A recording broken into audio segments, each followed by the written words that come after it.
Welcome to a new blog. আরও একটি নতুন ব্লগ নিয়ে হাজির আমি তোমাদের সামনে। আশা করি ব্লগটি তোমাদের ভালো লাগবে। আসসালামু আলাইকুম, কেমন আছো তোমরা সকলেই বন্ধুরা? আশা করি তোমরা সকলেই অনেক অনেক ভালো আছো, আনন্দে আছো, সুস্থ আছো। আলহামদুলিল্লাহ আমি অনেক ভালো আছি। আর আমার সকল বন্ধুদের জানাই শুভ সকাল। তো এখন সকালবেলায় আমি সকাল থেকেই আজকের ব্লগটি শুরু করেছি। জানি না কতদূর তোমাদের সঙ্গে তুলে ধরতে পারবো। তো যাই হোক, সকালবেলায় আমি একটুখানি ব্রেকফাস্ট তৈরি করে নিচ্ছি জিমির জন্য আর ইকুসোনার জন্য। জিমি অফিসে যাবে আর ইকুসোনা উঠে পড়েছে। তে বাবা মেয়ে একসঙ্গে একটুখানি খেয়ে নেবে। তো আজকে ভারী কিছু টিফিন বানাতে পারিনি, একটু রেডিমেড খাবারই বানিয়ে দেব। এখানে একটু মুসলি নিয়ে নিয়েছি, মুসলিটাই একটু দুধ দিয়ে বানিয়ে দেব। আর সঙ্গে ডিম সেদ্ধ, একটু ফল আছে। আর মুসলিটা সত্যি খুবই ভালো, অনেক ধরনের ড্রাই ফ্রুটস থাকে যেটা ব্রেকফাস্টে খুবই উপকারী শরীরের জন্য। তো মাঝে মধ্যে জিমিকে আমি এভাবে মুসলি বানিয়ে দিই। আর ইকোসোনা দেখতেই পেলে যে লাল লাল যে পেঁপেগুলো ছিল সেগুলো মুসলি থেকে বেছে নিতে লেগেছে। তো যাই হোক, ওদের টিফিনটা আমি করে দিলাম, ওদিকে ওরা খাওয়া দাওয়া করছে। এদিকে আব্বু বাজার থেকে মাছ নিয়ে চলে এসেছে। তো পরের দিন রবিবার পড়ছে, তাই আমি আব্বুকে বলেছিলাম অল্প করে আজকে মাছ আনতে, কালকে যেন আবার টাটকা নিয়ে আসে। তো দেখছি আব্বু একটা বড় সাইজের কাতলা মাছ নিয়ে চলে এসেছে। সেটাকে একটুখানি আমি বাইরে, মানে আমার এটা ডাইনিংয়ের বাইরে একটা কল আছে, সেখানে মাছটাকে ধুয়ে নেব।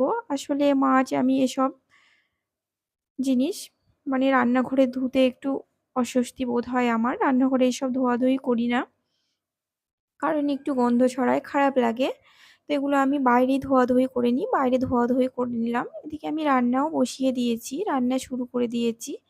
একটুখানি মাছ ভেজে নেব আর একটুখানি রান্নাও করব। আসলে জিমি মাছ একদমই রান্না খেতে পারে না সে। তো তার জন্য একটুখানি মাছগুলোকে ভেজে নেব। আর মাথাগুলো ভাজা একটু খারাপ লাগে খেতে, তাই আমি ভাবলাম মাথাগুলোকে একটুখানি রান্না করে নিই, রান্নাটা আমরাই খাবো। তো এখানে আমি রান্নাটাও বসিয়ে দিয়েছি, আস্তে আস্তে রান্নাটাও করে নেব। রান্না করাও কিন্তু কমপ্লিট হয়েই গেছে। আসলে সব কিছু রান্না তোমাদের সঙ্গে শেয়ার করতে পারলাম না, শেয়ার করা সম্ভব হয় না, তোমরাও জানো যে প্রত্যেকটা ভিডিও তুলে ধরতে অনেকটা সময় লাগে, সময়ের ব্যাপার আছে সব কিছু, তাই আর পারলাম না। তো দেখো আমি এখন তাল ছাড়াতে চলে এসেছি। একটা তাল নিয়েছি, সেই তালটা দিয়ে একটু তাল বড়া বানাবো। সবাই বলছিল একটু তাল বড়া খাবে, তাদের জন্য একটি তাল বড়া বানাবো। আসলে সংসার মানে হচ্ছে, সংসারে সার্ভিস দিতে দিতে নিজেকে যেন কখন ভুলেই গেছি। দেখো একের পর এক যেন কাজ চলেই আসছে, কিন্তু ঠিক সময়ে যেন হয়েও যাচ্ছে। সংসার মানে হচ্ছে সময়ের কাজ সময়ে হয়ে যাবে, এরকমই একটা ব্যাপার। সংসার মানে হচ্ছে সবার মুখে হাসি ফুটিয়ে নিজেকে চুপ থাকা। তো আমরা মেয়েরা সংসারে এসে নিজেকে সার্ভিস দিতে দিতে, সবাইকে সার্ভিস দিতে দিতে নিজেকে যেন কখন ভুলেই যাই। আসলে আমরা সব কিছু সময়ের মধ্যে করতে গিয়ে দেখি নিজেকে আয়নার সামনে দাঁড় করাতেই ভুলে গেছি। কখনো কখনো এমনও হয়ে থাকে সারাদিন যেন নিজের চুলটাও আঁচড়ানো হলো না, ঠিক যেন রাত্রিবেলায় নিজের চুলটা আঁচড়াচ্ছি। সবাইকে খুশি রাখতে গিয়ে নিজের খুশিটাই ভুলে যায়। তো এই যে আমি এখন তালটাকে ছাড়িয়ে নেব, সবার আবদার তাল বড়া খাবে। দেখো সব গাছের মধ্যেও যেন এই গাছটা হয়ে যাবে। এই যে সব তালগুলো কিন্তু আমার ছাড়ানো হয়েও গেল। আমরা মেয়েরা কিন্তু সব পারি একা হাতে, আর সময়ের কাজ দেখবে সব সময়েও ঠিক আমাদের শেষ হয়ে যায়। তো এখন আমি তালটাকে ঘুষে নিচ্ছি। অনেকেই আছো যারা ঝাঁঝরা দিয়ে, এখন নতুন নতুন উন্নত পদ্ধতি আছে যেগুলো দিয়ে তাল ঘষে। আমি কিন্তু ফেভার করি এই মইটা দিয়ে। আমার মই দিয়েই তাল ঘষতে ভীষণ ভালো লাগে। মইটা কিন্তু বহু পুরনো কালের। সবাই দেখবে আগের দিনে এই মই দিয়েই তাল ঘষাঘষি করতো। আমি কিন্তু আমার দাদি নানিদের, মাদের এভাবেই দেখেছি, তাই আমিও ছোট্ট একটা মই কিনে নিয়েছি। সেটা দিয়ে আমি তাল ঘষে থাকি। তো প্রত্যেকবারই কিন্তু আমার মা অনেক করে তাল পিঠে পাঠিয়ে দেয় গ্রাম থেকে। সেগুলোই আমরা খাওয়া-দাওয়া করি। তো মা তো আর সবসময় আমাদের মধ্যে থাকবে না। জানি না কে কখন যায়, আমি যাবো আগে নাকি মা যাবে আগে, সেটা তো পরের কথা। তবুও ভেবে আমি একটা ছোট্ট মই কিনে নিয়েছি খুব সুন্দর।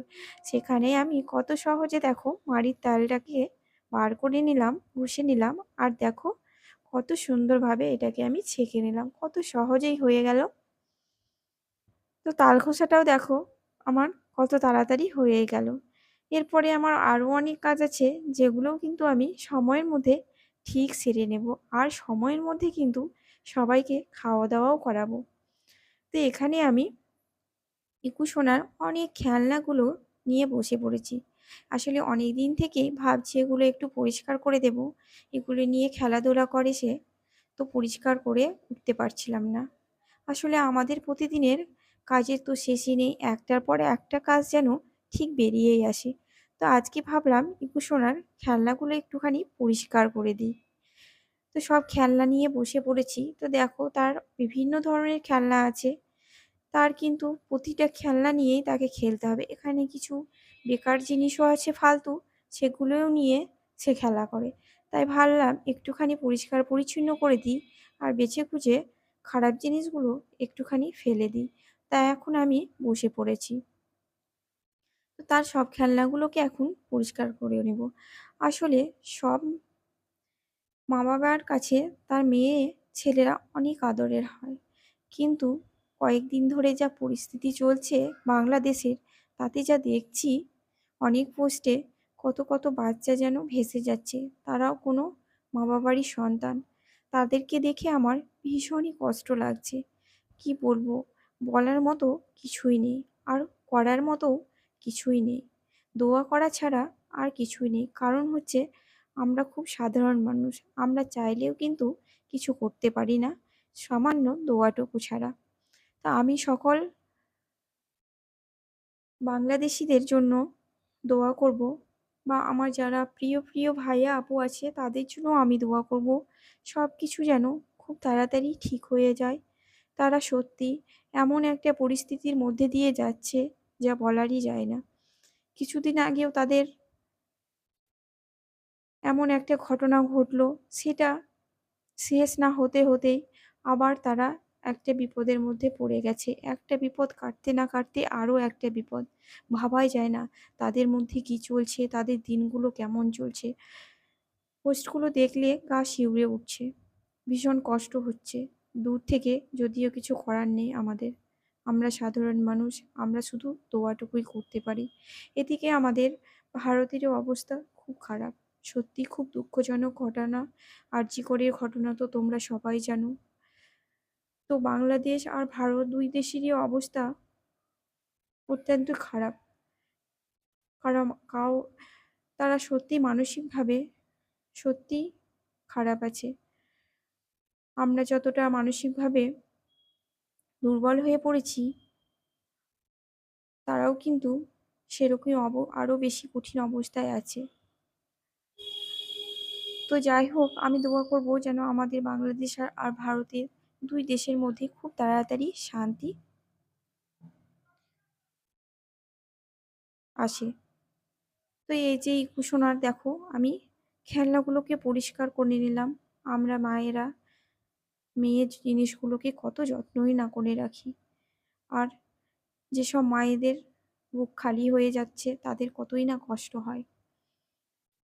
প্রত্যেকটা মা এভাবে তার মেয়ের জিনিসপত্র যত্ন করে রাখে, গুছিয়ে রাখে। আমার ইকু সোনার খেলনাগুলোকে আমি পরিষ্কার করে নিলাম আর একটা শেষে ফুলের ঝুড়ি দেখালাম। সেটা ইকু সোনা আমার ছাদ থেকে ফুল তুলে এনেছে তার দাদির সঙ্গে। এখন আমি জিমির কম্পিউটারটাকে একটুখানি পরিষ্কার করে নেব। কম্পিউটারটায় একটুখানি ধুলো পড়েছে। মাঝে মধ্যে আমি সেটাকেও পরিষ্কার করে নিই। তো দেখো আমি এটাকেও কিন্তু সুন্দরভাবে পরিষ্কার করে নেব। এক এক করে যেন দেখো সব কাজই হয়ে যাচ্ছে। আর সময়ের কাজ কিন্তু আমার সময়েও শেষও হয়ে যাবে ইনশাল্লাহ। তো এখানে আমি কম্পিউটারটাকে সুন্দর করে একটুখানি পরিষ্কার করে নেব। কম্পিউটারে একটুখানি ধুলো লাগলে দেখবে কিবোর্ডটা খুব তাড়াতাড়ি নষ্ট হয়ে যায় ধুলো পড়লে, তাই মাঝে, মাঝে পরিষ্কার করে নেওয়াটাই ভালো। তাই মাঝে, মাঝে আমি এটাকে পরিষ্কার করে নিই। আর এটাকে একটুখানি ঢেকেও রাখি। আসলে আমাদের দেশে তো ধুলোর অভাব নেই। আর ধুলোর হদিস তো আমি এখন অবধি পাই না যে ঠিক কোথা থেকে আসে এত ধুলো। প্রত্যেকদিন মুছলেও যেন ধুলো ঠিক কোথা না কোথা থেকে জমেই যায়। তাই চেষ্টা করি মাঝে, মাঝে এগুলোকে একটুখানি পরিষ্কার করে নিতে। প্রতিদিন হয়তো সময় হয় না, তো একদিন পর একদিন হলেও এগুলোকে একটু ঝাড়াঝাড়ি করে নিই। এগুলো করে নিলাম। আর এখানে কিছু বইপত্র আছে আমার আর রিকু সোনার। তো বইগুলোতে প্রতিদিন নাড়ানাড়ি হয়, পড়াপড়ি হয় বলে সেরকম ধুলো আর পড়ে না। তাও ভাবলাম একটুখানি অগোছালো হয়ে গেছে। আসলে ইকু সোনার বইও থাকে, আমারও বই থাকে এখানে মামির।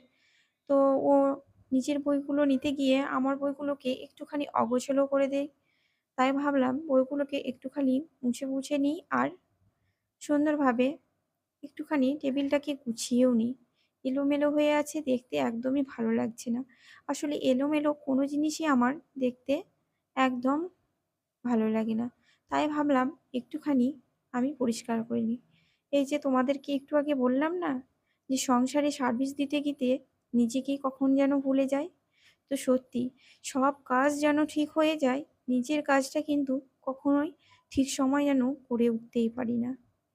তো আজকে নিজের টেবিলটাও একটুখানি গুছিয়ে নিলাম সুন্দরভাবে। আর বইপত্রগুলোকেও সুন্দরভাবে আমি গুছিয়ে নেব। পরে আমার আরও কিছু কাজ আছে যেগুলো আমাকে সঠিক সময়ে করে নিতে হবে। কারণ সঠিক সময়ে করে আবার সবাইকে সঠিক সময়ে খাওয়া-দাওয়া করাতে হবে। তো রান্না তো আগেই দেখলে আমার কমপ্লিট হয়ে গেছে।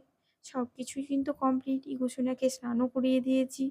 এখন বাকি কাজটুকু করে নিই, সেরে নেব, তাহলেই হবে। তো এখানে আমি সব কাজ সেরে শেষমেশ চলে এসেছি একটু গাছটাকে পরিষ্কার করে নিতে। আসলে আমার ডাইনিংয়েই এই মানি প্ল্যান্টটা থাকে। মানি প্ল্যান্টটা কিছুদিন আগেই নষ্ট হয়ে গেছিল। তাই ২ দিন আগে আমি জিমির বন্ধু বাড়ি গেছিলাম আজহারদার বাড়িতে। সেখান থেকে আমি এই মানি প্ল্যান্টটা নিয়ে এসেছি, আবার নতুন করে লাগিয়ে দিলাম। তো ভাবলাম একটুখানি ধুয়ে মুছে নিই আর জল দিয়ে একটুখানি পরিষ্কার করে জল দিয়ে ডুবিয়ে রাখি। তাও এটাকে সুন্দরভাবে ধুয়ে মুছে নিলাম। তারপর এটাকে আমি রেখে দেব। তো মোটামুটি কাজ আমার কিন্তু শেষের দিকেই শেষ হয়ে গেছে। তো আমার ভিডিওটি কেমন লাগলো তোমরা অবশ্য জানাতে ভুলো না কমেন্ট বক্সে। আর ভালো লাগলে চ্যানেলটিকে লাইক, শেয়ার, কমেন্ট ও সাবস্ক্রাইব করে পাশে থেকো। আল্লাহ হাফেজ।